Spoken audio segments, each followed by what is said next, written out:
Welcome to Fort Myers, Florida. We're at JetBlue Park. I'm Jason Mastrodonato alongside Herald columnist Steve Buckley.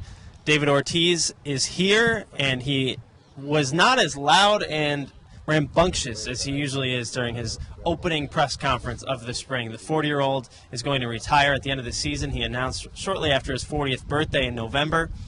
Talked to the media today for the first time.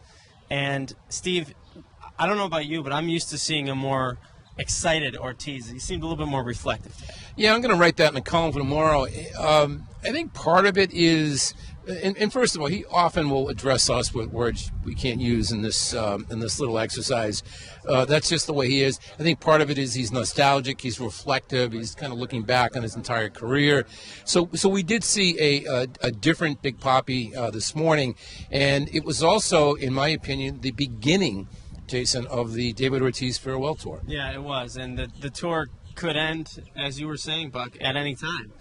The Red Sox are no guarantee to make the playoffs. So one thing I do have to say, Buck, and maybe I'm just skeptical here, but he hit 37 home runs last year as a 39-year-old, is still one of the premier players in baseball.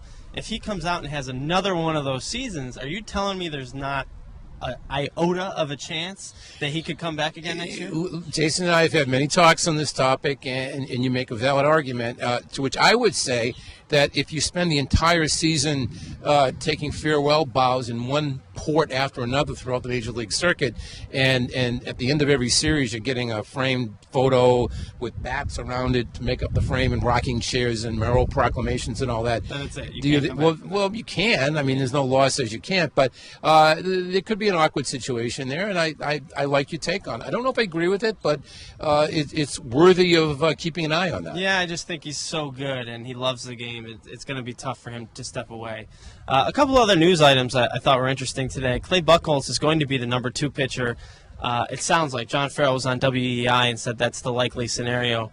I think Buchholz is the clear choice as the number 2 guy. Why am I wrong, Buck? You're not. I think he is, and he will be, and as Farrell indicated that this morning. I do find it's a big departure from last year where Buchholz moved into that corner locker on the clubhouse that John Lester used to have, right. And he reveled in the fact that he was going to be the opening day starter. He's the one that went out and got the He's the A's T-shirts. Right. He was doing everything that a number 1 starter would do to sort of rally the troops. Well, as he said this morning, well, I know I'm not going to be the opening day starter because that's by acclamation once you bring David Price in. So now he's saying, and it is sort of like a reshuffling of the deck, so to speak. Well, I don't care where I start, but I guess they said I'm going to be number 2. So it is sort of a different mindset from last year. Right. So he still kind of has something to prove here. I think even as a number 2 guy, maybe he wants to. There's a lot to prove. He's never pitched 200 innings, right. And now I'm seeing stories of he throws 180, it'd be, whoop-de-doo. Right. So, I mean, that's something to keep an eye on. Yeah. And lastly today, we did talk to David Price about his meeting with David Ortiz. I thought the quick takeaway was he was nervous. He was really nervous to meet Ortiz. He said every day he was in here, he was wondering if Ortiz was going to be around the corner. These two have a really bad history together. They say it's fine right now. I still wonder if at some point things start to go south. Does that come back? That'll be something for us to watch. Well, you're just going off the path today. Like, Ortiz is not retiring. Ortiz and Price are going to brawl at some point during the season. He was nervous. Keep reading this guy, folks. He's got stuff. David Price was nervous. So I think that means something. But thanks so much for watching, and thanks for reading.